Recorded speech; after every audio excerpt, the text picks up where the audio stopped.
자, 메모리얼 연휴 잘 보내셨나요? 연휴 동안에 뉴스가 좀 많았습니다. 그래서 오늘 좀 많은 뉴스인데 좀 짧게 축약해서 좀 가능한 한 정성껏 좀 보내드리겠습니다. 자, 첫 번째 키워드입니다. 아시안 증오 범죄는 증가, 아시안 판사는 감소. 이고요. 두 번째는 트럼프 형사재판 오늘 최후 변론입니다.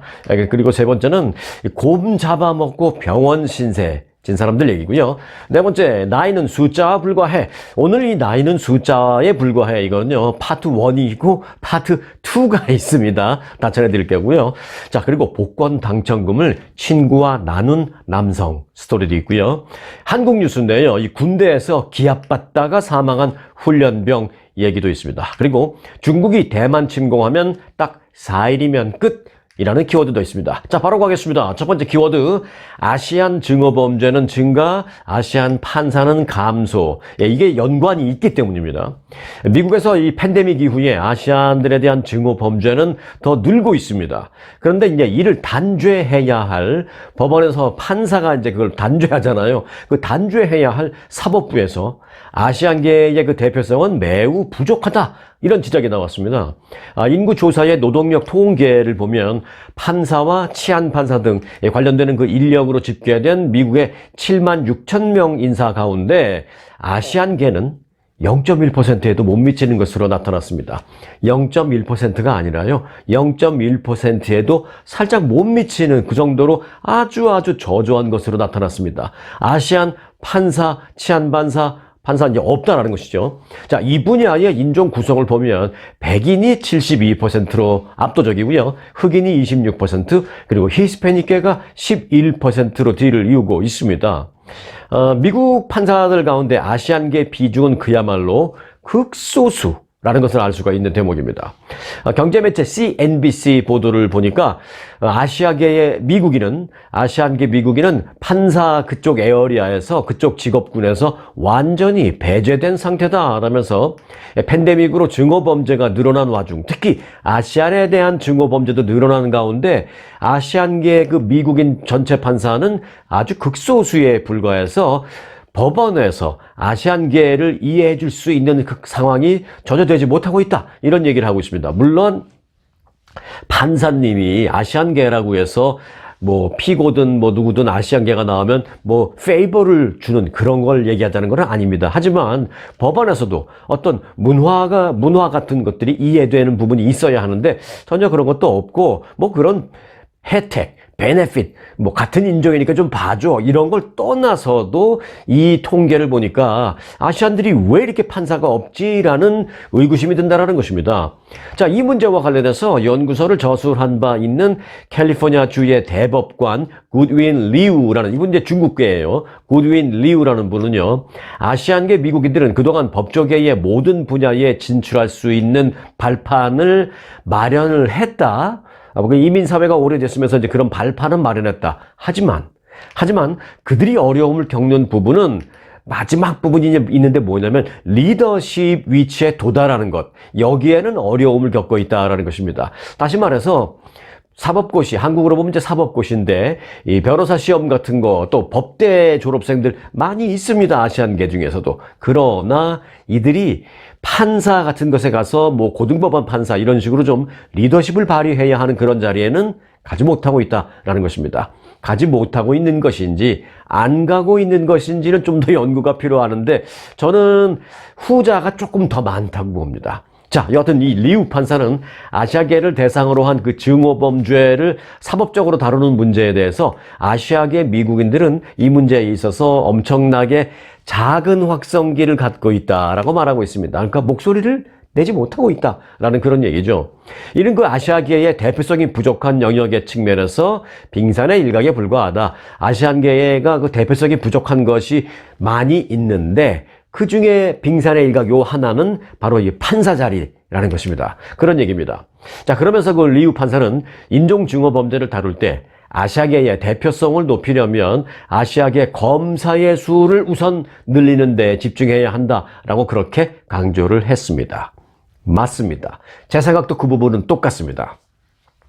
그 한국에서는요, 잘 아시다시피 아이만 나오면 뭐 그렇게 우리 옛날에 그랬었잖아요. 뭐 지금도 마찬가지죠. 판검사 시키겠다, 판검사 시키겠다. 뭐 그렇게 난린데 이상하게 미국에 이민 와서는요, 판검사 시키는 1세 부모들이 그렇게 많지 않고 다들 변호사 시키잖아요.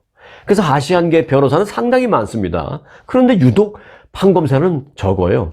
왜 그럴까요? 미국에서는 사실 그 판검사들의 파워가, 판검사, 다 공무원이긴 한데, 파워라는 표현을 제가 쓰는 것, 저도 마음에 들진 않습니다. 그러나 이제 좀 이해하시기 쉽게 제가 그냥 쓸게요. 그러나 파워라는 단어를. 자, 미국에서는 판검사들의 그 파워가 한국에 비해서는 상대적으로 그렇게 강력하지도 않고, 그냥 공무원이잖아요. 그냥 월급 받느니, 변호사 돼서 미국에서 돈이나 많이 벌면 그걸로 됐다라는 그런 생각을 많이 하는 것 같습니다. 한국도 물론 이제 앞으로는 좀 변해야 됩니다. 반드시 바뀌어야 되겠습니다만은 한국에서는 그 사법고시 합격해서 검사가 되면, 검사에 임용이 되면 20대 젊은 나이라 하더라도 영감님 하면서 그냥 그 주변에, 예를 들어서 검사가 되면 검사실에 이제 뭐 수사관도 배정되고 또 사무 직원도 배정되고 비서도 배정되고 그러잖아요. 그 직원들이 20대 중반, 때로는 초반, 중반, 후반, 검사 임용이 돼서 사무실 딱 들어오면 영감님 하잖아요. 요즘은 많이 안 그런 거 알고 있습니다만은 일부 그러고 또 얼마 전만 해도 많이들 그랬죠. 그런데 이제 영감이라는 단어, 보통 나이 많은 노인분들을 얘기할 때 영감님 이런 얘기를 많이 쓰는 거, 그거는 보편적으로 다 압니다만은 이 영감님이라는 단어가 한자로는 완전히 다른 한자인데 한국식 발음은 똑같은 다른 뜻이 있습니다. 뭐냐면 이제 조선시대 때부터 쓰던 말이에요. 이게 사실은 조선시대 때 이 고관 대작들을 부르던 호칭이었습니다. 그게 영감님. 그러니까 이제 그 조선시대 때 그 드라마 보면 그러잖아요. 영감, 그만 고정하시옵소서, 영감, 이런 하잖아요. 그게 영감이라는 게 높여 부르는 말이죠. 고관 대작을. 그게 이제 조선시대 때 그렇게 쓰였다는 것은 우리가 알고 있습니다. 알고 있지만 요즘도 그렇게 쓰는 것은 아닌데, 요게 이제 왜 다시 그런 말을 다시 쓰게 됐냐면 바로 그게 일제의 잔재입니다. 일제 강점기 때부터 이 판사, 검사 등의 사람들을 높여 부르기 위해서 영감이라는 말을 일본 사람이 좀 많이 쓰게 만들었습니다. 왜?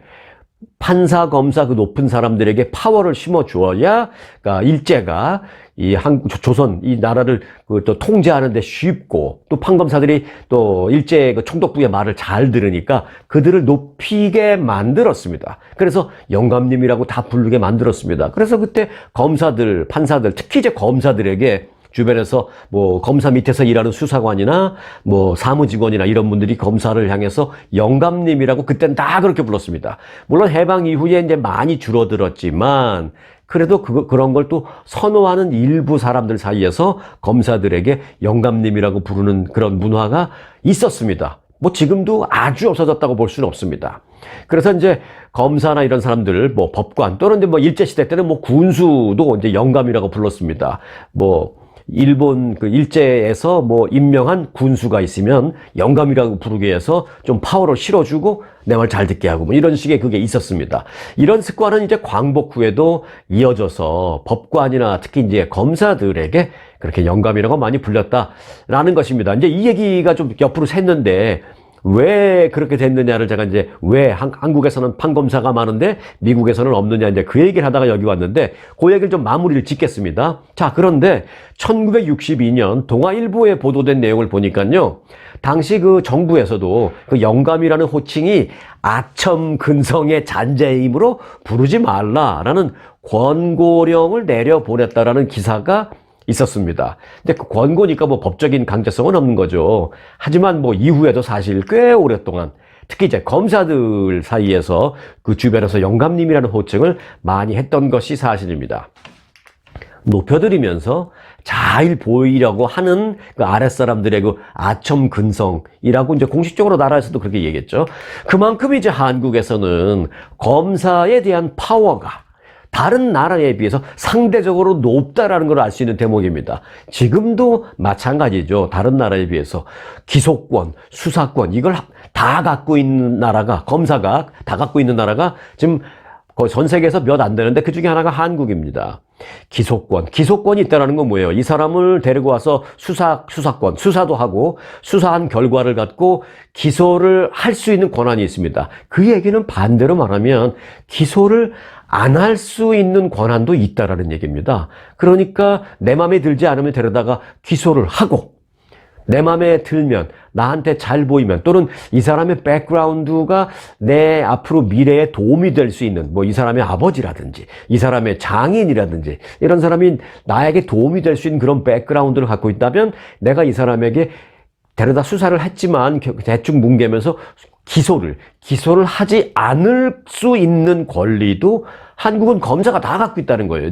그래서 지금 얘기가 한국에서 많은 논란이 있는 게 그건데 그만큼 한국은 검사의 파워가 세다라는 겁니다. 그런데 다시 미국으로 들어오겠습니다.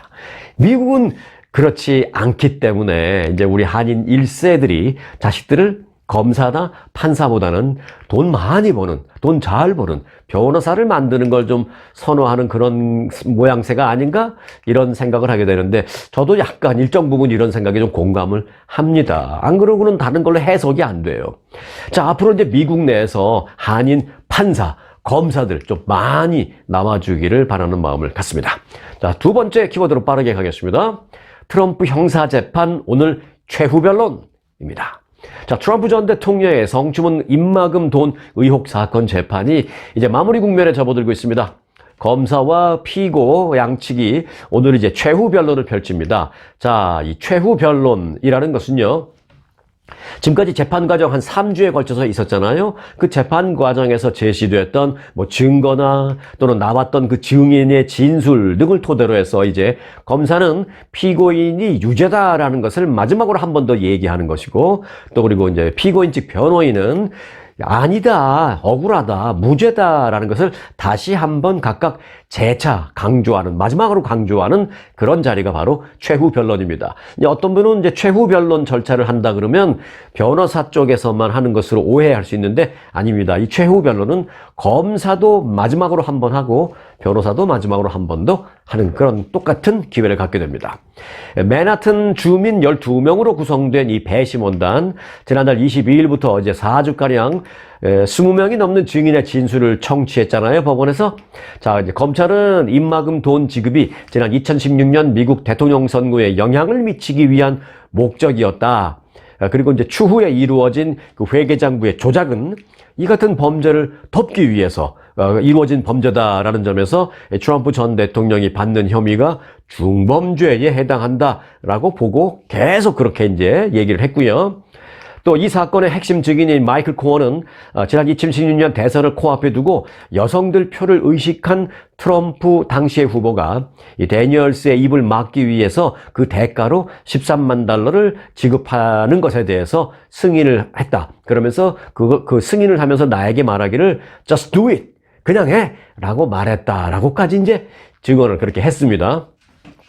자, 반면에 트럼프 변호인단은 이번 재판을 선거 방해다, 그리고 마녀 사냥이다, 정치적 라이벌인 트럼프를 죽이기 위한 바이든의 마녀 사냥이다, 이렇게 계속 규정해 오고 있는 상황입니다. 자, 오늘 최후 변론이 끝나면 내일은 후안 멀천 판사가 이 12명의 배심원들을 상대로 직접 이번 사건의 쟁점은 뭐고, 그러니까 여러분들이 그냥 그 배심원들이 무언가 유무죄를 가려야 되는데 법적인 백그라운드가 없는 일반 사람들이잖아요. 그래서 그 기본적인 법적인 내용을 좀 설명해 줍니다. 자, 이번 사건의 쟁점은 이런 겁니다. 그리고 여기에 적용되는 법률은 어렵게 생각할 건 없습니다만은 이런 것들입니다. 그런 백그라운드를 기본적으로 갖고 유무죄를 가려주시기 바랍니다 라고 이 판사가 배심원들에게 좀 쉽게 풀어서 설명을 해주는, 이거를 배심원 인스트럭션이라고 하는데요. 우리 왜 물건 같은 거 사면 조립하기 전에 그 인스트럭션 같은 거 있잖아요. 요거 보고 조립해라, 그런 식으로 좀 가이드라인을 주는 거죠. 배심원 인스트럭션이라는 것을 내일 합니다. 오늘 최후 변론하고 내일은 판사가 배심원 상대로 인스트럭션을 합니다. 자, 그러면 배심원 인스트럭션이 내일 끝나면 오후부터는 배심원단이 유무죄 여부를 가리기 위한 심리에 착수하게 됩니다. 이 심리가 뭐 어떤 경우에는 뭐 몇 시간 만에 끝나서 그날 오후에 바로 나오는 경우도 있고 어떤 경우에는 시간이 좀 더 걸리는 경우도 있는데 중요한 건 한 가지입니다. 중요한 건 배심원 12명이 모두 만장일치가 돼야 한다라는 것입니다. 예를 들어 유죄라고 판결을 배심원들이 내리게 되기 위해서는 12명이 모두 유죄라는 데에 의견을 같이 해야 합니다.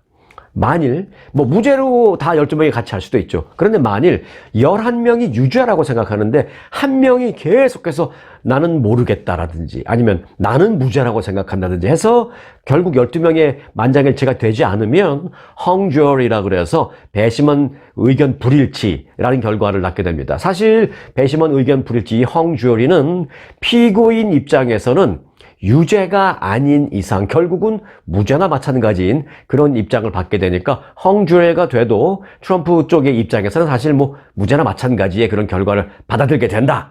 이런 기본적인 걸 또 알고 아시고 좀 결과를 기다려 주시기 바라겠습니다. 결과 나오는 대로 만약에 빨리 나오면 빨리 나오는 대로 제가 급하게 커뮤니티 공지를 통해서라도 속보로 여러분들에게 뿌려드릴 테니까 구독 눌러 놓으시고 기다려 주시기 바라겠습니다. 자, 다음 키워드입니다. 곰 잡아먹고 병원 신세입니다. 무슨 얘기냐? 미국에서 덜 익힌 곰고기를 먹은 일가족이 곰고기는 저는 먹어본 적도 물론 없지만 곰고기를 먹는 사람들의 얘기도 지금 저도 이번에 처음 접해봤어요. 자, 스토리는 이렇습니다. 미국에서 곰고기를 먹은 그 일가족이 기생충에 감염됐었다. 그래서 병원 신세까지 졌다라고 MBC 방송이 보도를 했습니다. 질병통제예방센터 CDC 보고서에 따르면 지난 2022년 7월 일가족 6명이 이 선모충이라는 기생충에 감염된 사례를 소개했습니다. 이 보고서에 따르면 당시 일가족 8명이 사우스다코타에 모여서 이 흑곰 고기로 만든 흑곰으로 이제 케밥을 만들어서 먹은 거죠. 나눠 먹었습니다. 일주일 뒤에 그런데 가족 중에 29살의 남성에게 발열과 심각한 근육통 그리고 눈이 퉁퉁 붓는 뭐 그런 증상이 나타났고요. 진단 결과 선모충 감염으로 조사가 됐습니다. 조사 결과 그런데 당시 그 고기를 나눠 먹은 사람들 중 모두 6명이 선모충에 감염된 것으로 확인됐습니다. 8명이 나눠 먹었는데 6명이 다 감염이 됐어요. 자, 6명 중에 이 중 2명은 고기는 먹지 않고 고기하고 함께 섞어서 조리된 그 야채만 먹었는데도 이 선모충이라는 기생충에 감염됐다라는 것입니다. 당시에 나눠 먹은 고기, 그 흑곰 고기는 가족 중에 한 명이 그해 5월 캐나다 북부 서스캐처원에서 사냥을 해서 캐나다에는 이제 곰 사냥을 할 수 있는 시즌이 있잖아요. 그래서 캐나다 북부 저 멀리 올라가서 그 서스캐처원이라는 곳에서 곰 사냥을 해서 잡아와서 45일간 냉동시켰다가 이제 그때 먹은 것이다라고 합니다. 이들은 그 곰 고기가 좀 색깔이 전 몰라요. 뭐 안 먹어봐서 본 적도 없고요. 근데 색깔이 좀 약간 다크 브라운 같이 좀 거무틱틱한가 봐요. 기본적으로 색깔이. 그래서 그 곰 고기 자체가 그 어두운 고기 색깔이기 때문에 구우면서 육안으로는 이게 제대로 익은 건지 아닌지를 구분하기 어려워서 처음에 먹을 때는 의도치 않게 좀 덜 익은 상태에서 고기를 몇 점 먹었다라고 합니다. 근데 먹다 보니까 이거 좀 색깔은 시커멓긴 한데 이건 안 익은 건가 보다 하고 조금 더 익혀 해서 조금 더 익혀서 먹게 됐지만 too late. 처음에 몇 점 먹은 것 같고도 벌써 기생충에 많이 감염된 것입니다. 6명 가운데 3명은요, 병원에 입원 치료까지 받았습니다. 그래도 다행인 것은 지금은 모두 이제 퇴원하고 회복을 했다라고 보고서는 전하고 있습니다. 자, 이 선모충 증상이라는 것은 미국에서는 사실 뭐 드물게 발생하는 감염입니다.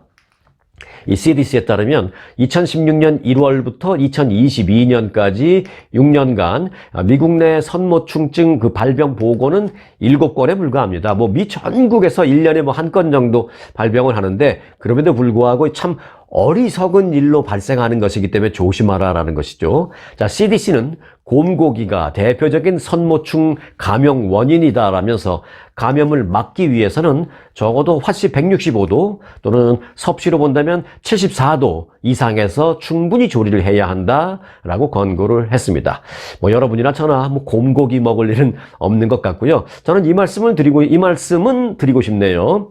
특히 이제 그 삼겹살 구워 드실 때 이제 돼지고기 같은 것은 뭐 소고기보다는 훨씬 더 확실하게 익혀서 드시라라는 그 말씀을 저는 좀 드리고 싶습니다. 자, 다음 키워드입니다. 나이는 숫자에 불과해입니다. 오늘 말씀드렸죠? 나이는 숫자에 불과해. 이건 오늘 파트 1, 파트 2가 있습니다. 자, 짧게 전해드릴게요. 자, 올해 60세의 나이로 미스 아르헨티나에 도전해서 화제가 되었던 여성. 제가 한 2주 전에 보도해드렸죠. 60살인데 미스 아르헨티나의 한국도 그게 있죠. 미스 코리아 서울, 미스 코리아 뭐 부산, 미스 코리아 제주 이 지역별로 있잖아요. 뭐 서울이면 서울에서 1등한 사람, 뭐 제주면 제주에서 1등한 사람, 뭐 1, 2등인가요? 뭐 이렇게 뽑아가지고 그 사람들끼리 따로 해서 전체 미스 코리아 이렇게 하잖아요. 그러니까 아르헨티나에서 미스 부에노스아이레스의 1등이 된 사람이 60세 된 여성이었습니다. 이 여성이 이제 전체 아르헨티나 대회에 나가서 그래도 1등은 못했지만 특정 부문 상을 받으면서 그래서 이제 아르헨티나의 변화의 시작을 알렸다라는 보도가 있습니다. 그녀의 이름은 알레한드라 로드리게스입니다. 아르헨티나 미스 아르헨티나 이제 부에노스아이레스에서 열린 미스 유니버스 아르헨티나 대회에서 최고의 얼굴 베스트 페이스 상을 받았습니다. 로드리게스는 지난달 지역 예선인 미스 부에노스아이레스에 뽑히면서 화제가 됐던 인물이죠. 이 대회에서 60대가 우승을 한 것은 로드리게스가 처음이었습니다. 왜? 당연하죠. 왜냐하면 이 나이 제한이 올해부터 철폐됐기 때문에 그렇습니다. 그는 이제 이어서 이번에 미스 유니버스 세계대회에 나갈 대표를 뽑는 아르헨티나 대표를 뽑는 미스 유니버스 아르헨티나에도 출전을 해서 다른 젊은 후보들과 겨뤘습니다.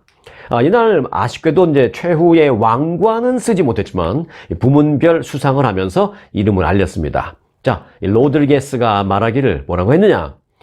내가 부문별 상을 받은 이것은, 그리고 내가 이 자리까지 올라오게 된 이것은 앞으로 다가올 더 큰 변화의 첫걸음이라고 생각한다라면서 아름다운 여성을 뽑는 것이 잘못됐다라고는 생각하진 않지만 그 아름답다는 미의 기준도 이제 더 확대될 필요가 있다라고 말했습니다. 네, 맞습니다. 100% 공감합니다.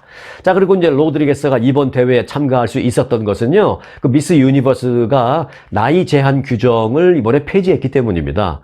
지난해까지만 해도 나이 제한이 있었는데 어떻게 제한을 했느냐? 그해 1월 1일을 기준으로 18세 이상, 18세 이상 이거는 뭐 어찌 보면 당연하다고 보고요. 그리고 28세까지만 참가할 수 있었습니다. 다시 말해 29세부터는 참가할 수가 없었던 거예요. 그러나 올해부터는 이제 70년 만에 처음으로 이 나이 제한을 없애서 그저 18세 이상이면 참가 가능하도록 했습니다. 뿐만 아닙니다. 나이 제한 철폐한 것뿐만이 아니라 결혼한 사람도 가능하고요. 또 이혼한 사람도 당연히 가능하고 그리고 아이를 낳은 사람도 가능하고 현재 임신한 여성도 참여할 수 있도록 했습니다. 파격이죠? 자, 로드리게스는 이번 대회에는 37살, 40살 등 물론 또 이제 자녀가 있는 여성들도 다 출전을 했다. 그래서 난 너무 기분이 좋았다라면서 예전 같았으면 상상도 할 수 없는 일이었다라고 말했습니다.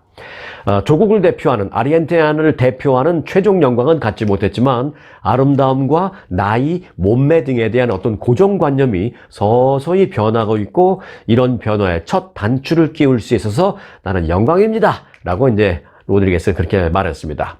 자, 이날 그 미스 유니버스 아르헨티나의 최종 우승의 영광을 아는 사람은 현직 배우이자 모델인 마갈리 베네젬이라는 여성이 뽑혔습니다. 그런데요, 흥미로운 것은 이 마갈리 베네젬이라는 이 여성 역시 작년 같으면은 꿈도 못 꿀 일이었습니다. 왜냐하면 이 우승자가 29살이에요. 그러니까 아시죠? 작년 같으면 29살 참가를 못하는 거잖아요. 그래서 예전 같으면 그 미스 유니버스에 참가할 수조차 없었던 그런 나이였는데 당당히 최종 우승을 거머쥐었다라는 말씀을 드립니다. 세상은 오늘도 한 걸음 또 변화했구나라는 생각을 하게 됩니다. 자, 나이는 숫자에 불과해. 파트 2. 67년간 하늘 위에서 일손을 놓지 않고 세계 최장기 항공 승무원을 했던 베트 내시라는 여성이 사망을 했다라는 게 지금 뉴스가 되고 있습니다. 그의 소속사였던 항공사, 이 아메리칸 항공사는 그 내시의 별세 소식을 공식적으로 밝히면서 애도를 표했습니다. 사망하기 직전까지 공식적으로 이분은 이제 은퇴를 한 적이 없습니다. 그렇기 때문에 서류상으로는 현역 이었습니다. 최근에 그 유방암 진단을 받았고 호스피스 병동에서 이제 치료를 받다가 지난 13일 숨을 거뒀습니다. 이 아메리칸 에어라인은 그 애도 성명을 발표하면서 약 70년간 하늘 위에서 고객들을 친절하게 보살폈던 베티는 우리 업계의 우상이었다. 그와 함께 일한 많은 사람들은 그의 완벽한 직업의식을 잘 알고 있다라면서 애도를 표했습니다. 자, 이 별세한 그 베티라는 분이 그 승무원으로 일하기 시작한 거는 언제부터냐? 1957년부터 일을 했다고 합니다. 대단하죠. 1957년. 이때도 비행기가 있었나 싶을 정도 생각을 하게 되는데, 네, 뭐 당연히 있었죠. 자, 1957년 처음으로 아메리칸 항공에 이제 입사를 했는데, 사실 그때는 아메리칸 항공이 아니었어요. 그때의 이름은 이스턴 항공사였습니다. 이스턴 항공사에 그 입사하면서 그 승무원 생활을 발걸음을 디디면서 시작을 했는데, 그 워싱턴 DC와 보스턴을 오가는 그 항로에 첫 비행에 나선 이후에 줄곧 하늘을 지켰습니다. 다운 증후군을 안고 태어난 자신의 아들을 돌보기 위해서 주로 이제 워싱턴 DC와 보스턴 거기를 주로 오가는 단거리 노선에서 주로 많이 일을 했다라고 합니다. 스토리가 있는 분이죠. 그는 2022년에 최장 근속 승무원으로 기네스북에 또 등재가 됐습니다. 자, 이분이 처음에 입사한 항공이 이스턴 에어라인이라고 했죠. 그래서 처음에 이스턴 에어라인인데 그 후에 이름이 또 뭐로 바뀌었냐면 트럼프 셔틀이라고 또 바뀌었고요. 그 다음에는 US 에어 셔틀이라는 이름으로 바뀌었다가 그 후에 지금의 이름인 아메리칸 에어라인으로 이름이 바뀌었습니다. 내시라는 분은 2022년 ABC 뉴스 인터뷰에 나온 적이 있었는데 그때 이제 이런 말을 했습니다. 자신이 처음 승무원 생활을 시작했을 때 돌이켜보니까 어떤 기억나는 게 있습니까? 라고 이제 사회자가 묻자 내가 처음 승무원 시작을 했을 때 뉴욕에서 워싱턴 DC를 오가는 편도 비행기 값, 편도 항공편 요금이 $12에 불과했다라는 생각이 나네요. 그래서 이제 사회자가 이제 그러네요. 그래서 격세지감을 느꼈다고 합니다. $12, 편도 $12. 그러면 그리고 저는 뭐 이거는 크게 놀랍진 않아요. 그런데 한마디를 더 붙였어요. 뭐라 그러냐면 이분은 그 당시에는 이 항공사 회사가 승무원들의, 특히 이제 여승무원들의 몸무게도 재고, 사생활도 엄격히 통제하기도 했었죠. 그땐 그랬었죠. 라는 말을 해서 참, 어찌 보면 좀 충격적이기도 한 그런 흥미로운 일화를 들려주기도 했었습니다. 그땐 그랬죠. 이 베티 내시라는 여성분, 이 별세 소식에 함께 애도를 표해드립니다. 자, 다음 키워드입니다. 복권 당첨금 친구와 나눈 남성입니다. $10만 복권에 당첨이 됐는데 이를 친한 친구와 나눈 사연이 미국에서 지금 화제가 되고 있습니다. 노스캐롤라이나주 로린버그시의 커티스 허드슨이라는 사람은요, 최근에 $10만 복권에 당첨된 뒤에 이를 약속대로 친구와 나누는 것으로 알려졌습니다. 약속? 무슨 약속을 했지? 당첨될 걸 알았나? 네, 뭐 꼭 그런 건 아닙니다. 이 허드슨은 로린버그의 한 식료품점에서 $20를 내고 이 스크래치 즉석 복권 몇 장을 구입한 뒤에 긁어보니까 이게 $10만 당첨이 된 게 한 장 나왔다는 것입니다. 그 당첨을 확인한 후에 그가 제일 먼저 한 일은 뭐냐면 자신의 친구인 그 월터 본즈에게 전화를 걸었습니다. 전화를 걸어서 야, 나 지금 방금 전 스크래치 복권에 긁었는데 $10만 당첨이 됐어! 라고 친구에게 알려줬습니다. 야, 어떤 사람들은 복권 당첨된 게 있으면 주변 사람들에게 숨기기에 급급한데 이 사람은 바로 친구에게 전화했습니다. 왜냐면 이제 두 사람은 평소에 우리 둘 중에 누구 하나 복권이라 이런 큰 상금을 받게 되면 우리는 항상 반으로 나누자, 이런 얘기를 평소에 약속처럼 자주 했었다라고 이제 합니다. 그래서 실제로 이들은 이번에 10만 불짜리 상금을 수령하고요, 정확히 5만 불씩 나누어 가졌다라고 합니다. 복권에 당첨된 그 허드슨은 당첨금 5만 불을, 당첨금 10만 불인데 친구 5만 불 줬잖아요. 5만 불을 그 주택 리모델링에 사용할 계획이다라고 밝혔고요. 그 친구인 본즈는 저축할 예정입니다 라고 말했습니다. 복권 당첨금으로 뭐 $10만 큰 액수는 물론 아닙니다만은 여하튼 갑자기 공돈 $10만 들어왔다면, 그렇게 생각하면 큰 액수죠. 공돈 $10만 들어왔다면 여러분은 정말 친구와 반반씩 가를 수 있으신가요? 쉽지는 않을 것 같다는 생각이 듭니다. 아무튼 이런 친구도 있습니다. 초특급 아주투어 모국 관광. 우렁쌈밥, 대통밥과 꼬막정식, 대명 롯데호텔 저녁 만찬 뷔페, 초특급 호텔과 호텔 식사로 모시는 아주 투어, 세계 7대 자연문화유산 제주, 아주만의 초특급 롯데와 신라호텔, 금수강산 그리운 추억, 부산 해운대, 경주, 설악산의 모국관광, 친절하고 재밌는 가이드는 아주의 자랑, 먹기행, 맛기행, 호텔도 최고, 식사도 최고, 모국관광은 역시 1등 아주 투어. 네, 다음 키워드입니다. 군대에서 기합받다가 사망한 훈련병입니다. 요건 이제 한국 소식인데요. 육군 훈련병이 군기 훈련을 받다가 쓰러진 뒤에 이틀 만에 숨진 사건이 발생했습니다. 이 사건과 관련해서 무슨 일이 있었냐를 조사해 보니까 당시 그 완전 군장한 상태에서 달리기나 팔굽혀펴기를 시킬 수 없다는 지금 현재 군의 그 취지에 대한 규정을 어긴 정황이 있는 것으로 전해졌습니다. 완전 군장이라는 것은 뭐 군대 갔다 오신 분들은, 남성분들은 다 아시겠죠. 그러나 이제 모르시는 분들이 계실까봐 짧게 간단하게 소개를 해드린다면, 군인은 뭐 사무실에서 싸우는 게 아니잖아요. 진짜 전쟁이 났다 그러면 전쟁터에 나가서 싸워야 되는데, 나가서 하루에 8시간 싸우고 퇴근하는 게 아니잖아요. 거기서 계속 전쟁의 승패가 갈라질 때까지 싸우는데, 야외에서 그렇게 싸우잖아요. 그러니까 야외에서 먹기도 해야 되고, 또 무슨 요리도 해야 되고, 또 잠도 자야 되고 하니까, 뭐 먹기 위해서 필요한 무슨 반압이라 그러는데요. 반압, 식기, 숟가락 뭐 이런 거는 당연히 있어야 되고, 또 잠잘 때 쓸 그 모포, 블랭킷 같은 것도 다 있어야 되고, 또 잠잘 때 이렇게 쳐야 되는 텐트 같은 것도, 요즘은 모르겠습니다. 저가 한국 군대에 있을 때는 두 사람이 파트너가 돼서 두 개를 합치면 텐트 하나를 칠 수 있습니다. 그래서 그 텐트를 칠 수 있는 것도 다 뚫뚫뚫 말아서 다 이 배낭에 다 갖고 있어야 됩니다. 이게 한 40kg 됩니다. 이건 짊어지고 걸어가기도 힘들어요.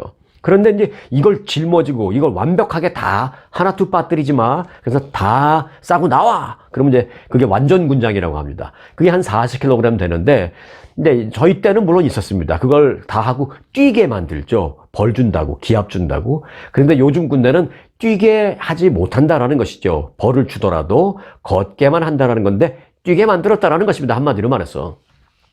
자, 육군에 따르면 지난 23일 오후 5시쯤 강원도 인제의 모 부대에서 군기 훈련을 받던 훈련병 6명 가운데 1명이 쓰러졌습니다. 이 쓰러진 훈련병은 민간 병원으로 응급 후송이 돼서 치료를 받았지만 상태가 악화돼서 이틀 후에 결국 사망했습니다.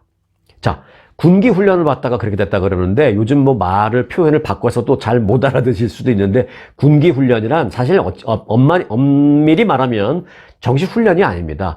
지휘관이 군기 확립을 한다라는 이유로, 또 예를 들어서 뭐 규정이나 절차를 어긴 그런 그 장병들에게 그 일종의 예를 들어서 기합을 주는 거죠. 혼을 내주는 거죠. 벌을 주는 거죠. 그게 이제 저희 때는 얼차려라고, 얼 빠졌다고 막 그런 얘기 하잖아요. 그 얼이 빠진 병사들을 얼을 차리게 만든다고 해서 그걸 이제 얼차려라는 표현을 썼는데, 요즘 또 그런 표현 못 쓰고 군기 훈련이라는 표현을 쓴다고 합니다.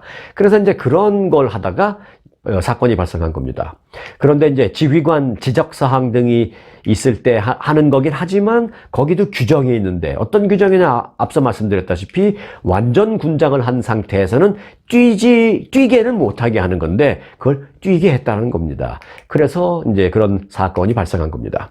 육군 관계자는 군기 훈련 차원의 체력 단련에 완전 군장 구보도 포함이 됩니까? 라는 그 기자들의 질문에 대해서, 완전 군장하고 구보하는 것은, 뛰는 것은 포함되지 않습니다. 라고 답변을 했습니다. 이 얘기는 뭐냐?